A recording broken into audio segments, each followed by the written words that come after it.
The alien vessel crossed into Sol system with shields raised and weapons charged, prepared for escalation that never came. Instead, a signal arrived almost immediately. "Welcome to Sol system," the voice said in Galactic Standard.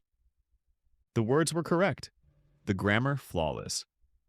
But the cadence was wrong, flat, clipped, assembled like a checklist.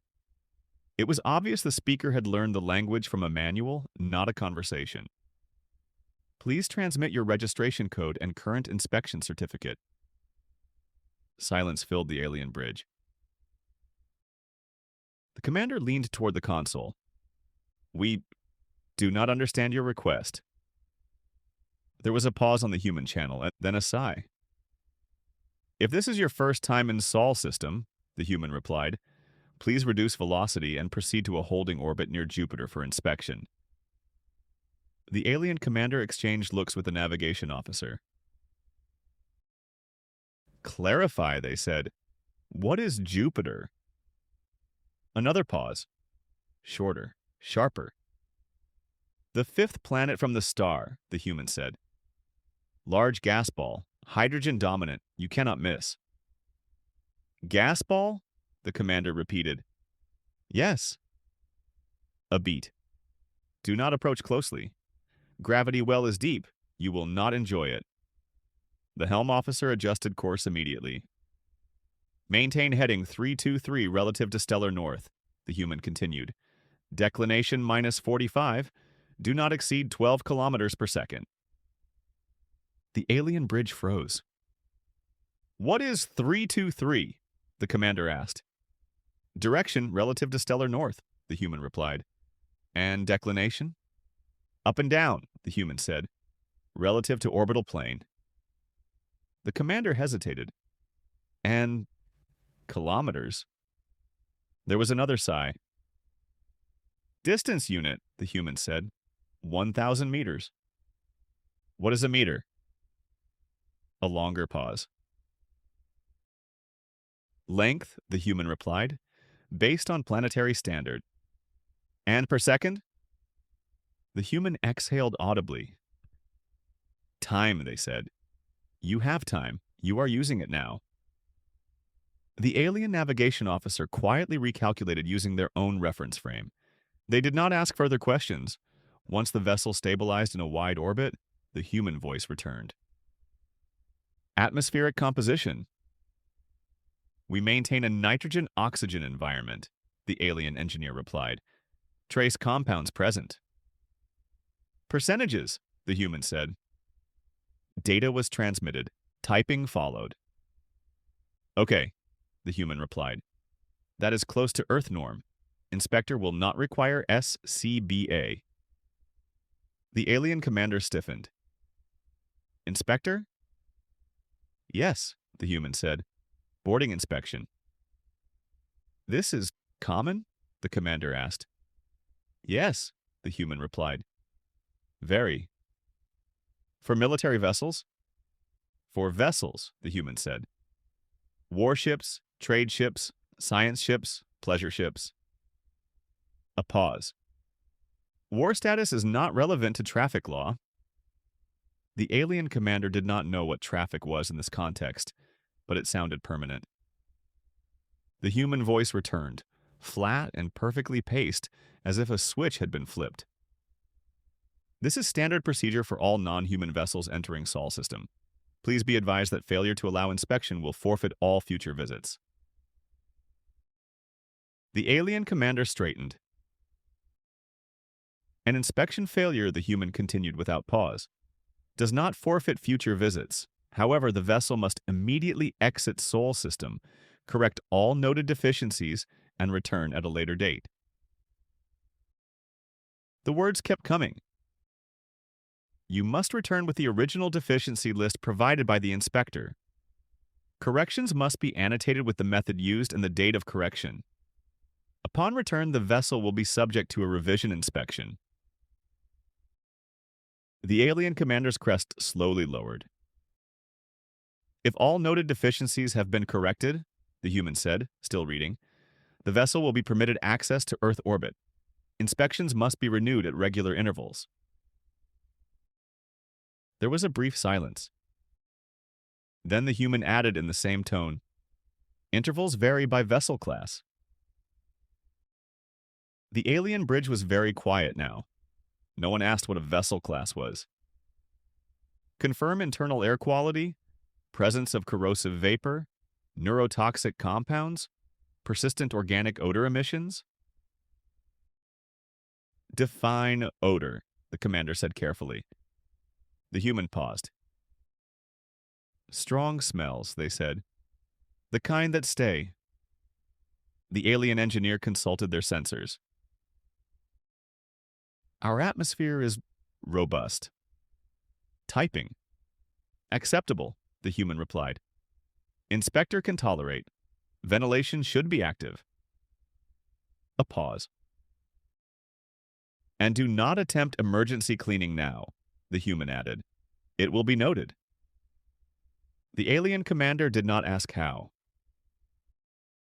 Minutes passed, no fleets arrived, no weapons powered up, no threats followed. Then one final transmission came through.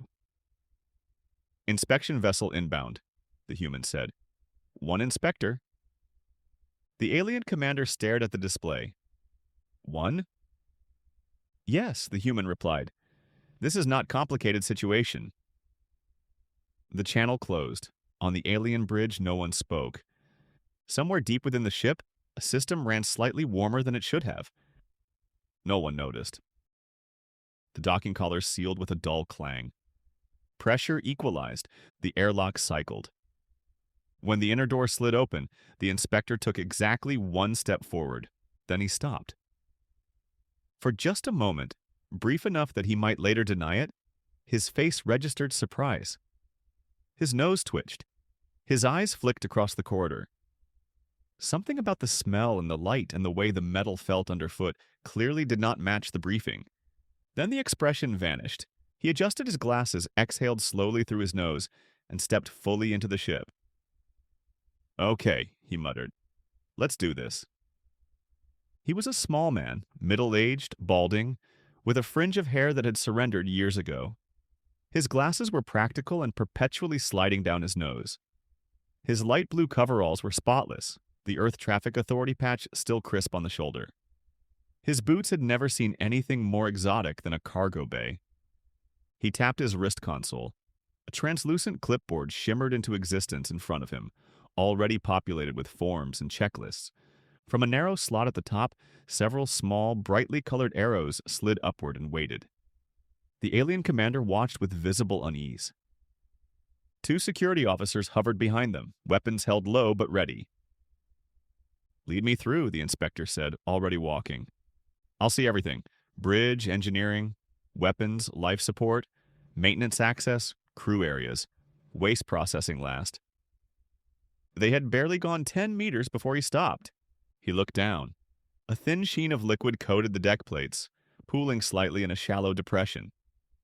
He crouched, touched it with one finger, rubbed it between his glove and thumb, then stood.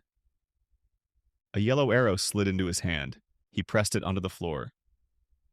Slip hazard, he said, typing. The commander opened his mouth, then thought better of it. 2 steps later, the inspector paused again. Something clung to the walls in irregular patches. Dark, fibrous, faintly fuzzy. He leaned closer, careful not to touch it. Another arrow. Mold spores, he said. Uncontrolled biological growth. That is structural biomatter, the commander said stiffly. The inspector nodded. Still growth, he replied, already moving on. A warped panel seam caught his eye. Arrow. Thermal expansion stress. An exposed conduit sparked faintly as the ship adjusted course. Arrow. Improper shielding. Potential contact hazard. The security officer stepped forward. This section is restricted. The commander raised a hand. Let him proceed. The inspector didn't look up. They entered a weapons bay. Missile racks lined the walls. Launch tubes recessed into armored housings. A scorched section of bulkhead stood out against the surrounding metal. The inspector stopped, walked over, ran a gloved hand along the blackened surface. Another arrow. Gunfire burn, he said. Possible hull breach hazard under repeated stress. That damage is cosmetic, the commander snapped. The inspector nodded. Cosmetic damage becomes structural damage, he replied. Given time. He scrolled. Plasma torpedoes. He leaned closer to a control panel. Arrow. Manual safety bypass accessible without lockout. That system passed all internal trials, the commander protested. I'm sure it did, the inspector said calmly. Different standards. He continued. Kinetic penetrators. Arrow. Impact dampener coupling unsecured. He made no comment on the number of weapons, their yield, or their purpose. It wasn't his job. Engineering came next. The hum was louder here. Heat radiated through the deck plates. The air felt heavier. The inspector slowed, visibly concentrating on not reacting. A cooling manifold rattled faintly as pressure shifted. Arrow. Vibration exceeds tolerance. Potential fatigue failure. They passed a maintenance crawlspace. The inspector ducked inside without asking. When he emerged, dust coated his knees and one sleeve. 2 more arrows clung to the hatch. Unlabeled access. Emergency egress obstruction. The security officer clenched their jaw. They continued. By now, the ship was dotted with color. Yellow, orange, red, black. At the end of the corridor, the commander gestured toward a sealed door. That is waste processing. The inspector nodded. Right, he said. Let's get that done. He opened the door. The smell hit him like a physical blow. Dear God, he blurted, recoiling half a step before he could stop himself. He froze, straightened, cleared his throat. What is that? He asked, professionalism slipping. That is our bathroom, the commander said stiffly. The inspector stared into the room for a long moment, then reached up. A black arrow slid into his fingers. He pressed it firmly onto the doorframe. Toxic. He closed the door carefully, made a note. They stood in silence for a moment. The inspector glanced down at his clipboard, then at the narrow slot at the top. It was empty.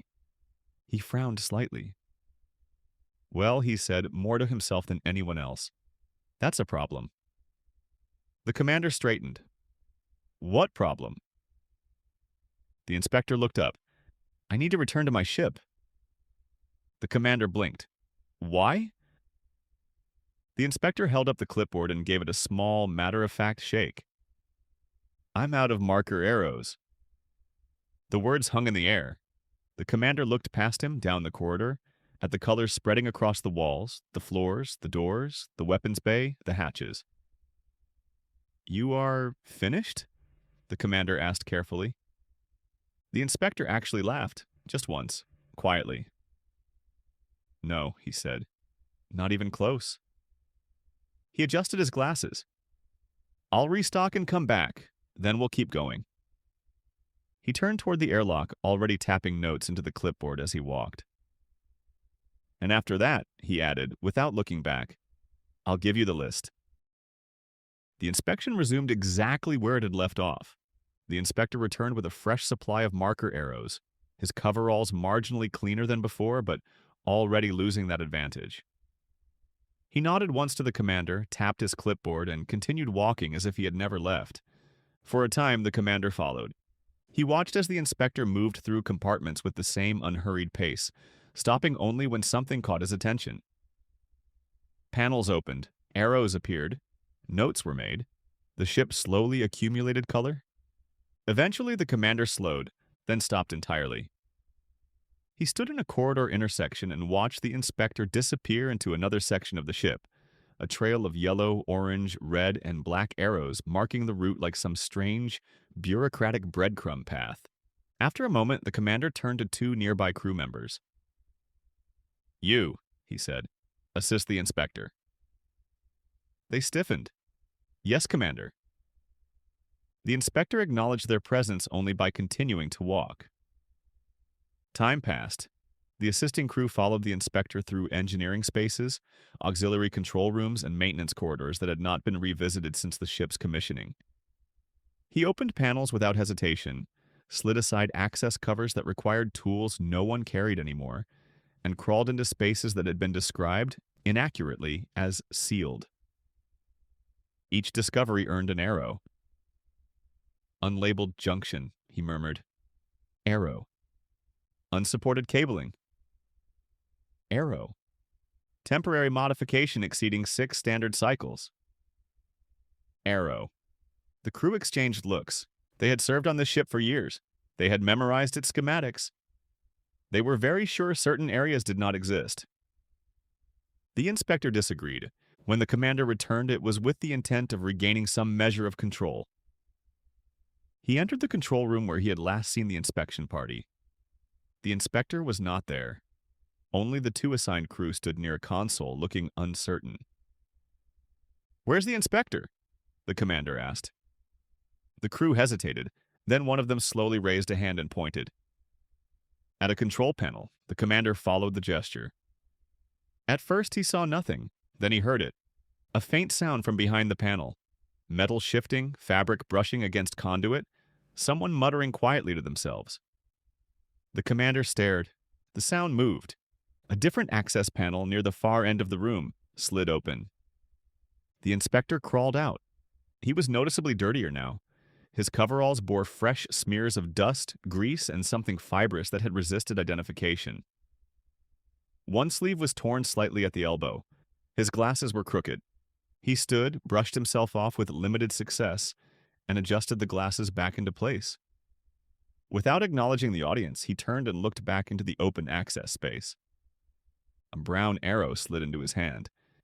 He placed it carefully on the panel edge. "Rodent nest," he said, already typing. The room went very still. "We do not have rodents," one of the crew said quickly. The inspector looked at them, then at the debris inside the panel, then back at the opening. "Something nested," he said.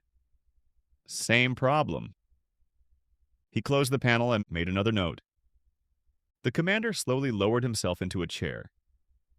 He sat there for a long moment, staring at the arrows accumulating on the walls, the consoles, the floor markings.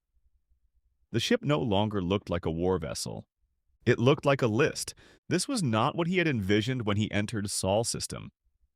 He had expected resistance, posturing, perhaps a brief conflict followed by the collapse of an unimpressive species that relied too heavily on regulation and protocol.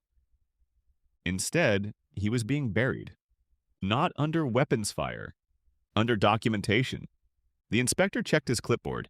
Several arrows slid into position at the top, ready. He sighed, not in frustration, but in the way one does when acknowledging that there is still a great deal of work ahead. "We'll continue," he said. He turned and walked out of the room. Another arrow appeared behind him. The commander did not lift his head. The inspection ended without ceremony. There was no announcement, no signal, no dramatic conclusion. The inspector simply stopped walking. He stood in a corridor that no longer had a visible original surface. Arrows covered the walls, the floor, the doors, the exposed piping, the access panels. Some overlapped. Some pointed to other arrows. A few had clearly been moved and reattached when the adhesive failed. The inspector looked at his clipboard, scrolled again. Then, very carefully, he powered it down. "That concludes the inspection," he said. The words carried a weight the commander hadn't expected. 10 hours. 10 continuous hours of crawling, opening, marking, documenting, and muttering to himself. There was no section of the ship untouched. Even the bridge had gained arrows, placed with particular care around consoles the crew used daily and had never thought to question. The inspector wiped his forehead with the back of his glove. "I need to return to my ship," he added. The commander braced himself. "For more arrows?" "No," the inspector said. "To print the report." He left before anyone could ask another question. When he returned, the aliens were not prepared. The inspector stepped through the airlock carrying a stack of paper so thick it required both arms. It had been professionally bound, the spine reinforced, the cover stiff. The title page was visible on top, printed in neat human lettering. The stack was taller than his forearm. The commander stared. "That," he said slowly, "was produced aboard your vessel?" "Yes," the inspector replied. "Portable printer." The commander did not hide his disbelief. The inspector set the report down on a nearby console with a dull thud. "Now," he said, "we need to talk about access." The commander straightened. "You will allow us to proceed to Earth?" The inspector didn't even look at the report. "No." The word landed flat. "With this many critical deficiencies," the inspector continued, "I cannot allow this vessel to approach Earth orbit. You'll need to leave Sol system, correct the listed issues, and return for reinspection." The commander's mandibles twitched. "All of them?" "Yes." The commander gestured helplessly at the ship. "And the arrows?" The inspector sighed. It was the first time he sounded genuinely tired. "Yellow," he said, "means minor safety issues. Orange means operational hazards. Red is critical failure potential. Black is toxic or immediately dangerous." The commander absorbed this. "What do we do now?" The inspector reached into his pack and pulled out a thin booklet. He handed it over without ceremony. "It's all in here." The commander took it. The cover was covered in dense text. The symbols meant nothing to him. He flipped it open. Still nothing. The inspector was already turning away. "The deficiency list is written in galactic standard," he added. "Just fix everything on that and come back." He paused at the hatch. "And don't remove the arrows until the issue is resolved." Then he left. The inspector returned to his ship. The docking collar disengaged. The small human vessel departed without fanfare. Shortly afterward, the alien ship turned away from Sol. The commander stood on the bridge, the massive bound report resting on a console beside him. The commander stared at the report for a long moment. He had come to Sol system expecting to defeat an unimpressive species. Instead, he had been issued a manual. He waved a hand dismissively. "Do something with this." The crew member accepted the report, paused, then opened it. For reasons no one ever fully understood, the crew member interpreted this as an order. They began with the first item on the list. The commander noticed the changes gradually. At first, it was nothing he could point to. The ship felt quieter, not in sound, but in behavior. Systems responded more cleanly. Power fluctuations smoothed out. Alerts that used to appear and vanish on their own stopped appearing at all. Crew morale was higher. That, more than anything else, caught his attention. The corridors were cleaner. Not immaculate, but orderly. Tools were returned. Panels properly seated. Even the air, still alien, still imperfect, no longer carried the same persistent bite. After several days of this, the commander decided to find out why. He followed the sounds of work to a secondary maintenance bay he rarely visited. Inside, several crew members were gathered around a workbench. The report lay open across it. The massive bound document now bristled with marker arrows, yellow, orange, red, and black, peeled from walls and panels and carefully stuck to specific lines of text like check marks. One crew member pointed at the page. "Where is the phase inversion flux shunt?" they asked. Another crew member frowned at the diagram. "I didn't even know we had a phase inversion flux shunt." They flipped a few pages. "And this one," the first said slowly, "how did he get into the tertiary gravitic crawl space?" They gestured toward a tiny inset schematic. "I don't think anyone on this ship will fit." A third crew member shrugged. "He did." The commander cleared his throat. They turned as one. "What are you doing?" he asked. The crew straightened immediately. "Following your orders, sir," one of them said. The commander paused. He did not remember giving an order. He chose not to mention this. Instead, he looked at the report, at the arrows, at the careful way each completed item was marked, dated, annotated with method and verification. "And this," he said slowly, "is improving ship performance." "Yes, sir," the crew replied. "Power efficiency is up. Structural stress alerts are down. Ventilation no longer produces visible residue." Another crew member added almost proudly, "The waste chamber no longer emits detectable organic vapor." "The bathroom smells better," the commander translated silently. He nodded. "Continue," he said. He left them to their work. In the weeks that followed, the list slowly grew shorter. The crew tracked down deficiencies with increasing confidence. Some were simple. Others required tearing into sections of the ship no one remembered authorizing. Every so often, someone would shout in surprise upon finding a forgotten arrow in an impossible place. How did he get up there? When was this auxiliary neutrino baffle installed? Why does this exist? The ship kept improving. The arrows kept disappearing from the walls and reappearing on the pages of the book. Months passed. The commander stood alone on the bridge. The command deck was different now. Clean, orderly, consoles seated properly, indicators stable, no flickering alerts, no improvised fixes humming just a little too loudly. The ship felt competent. He looked at the stars beyond the viewport, then at the report resting on the command console, its pages thick with annotations and arrows now neatly clustered beside completed items.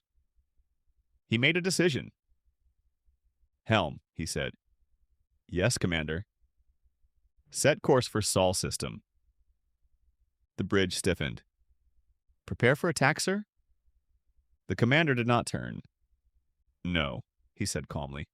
"For reinspection." The ship adjusted course. For the first time in its service life, it did so smoothly.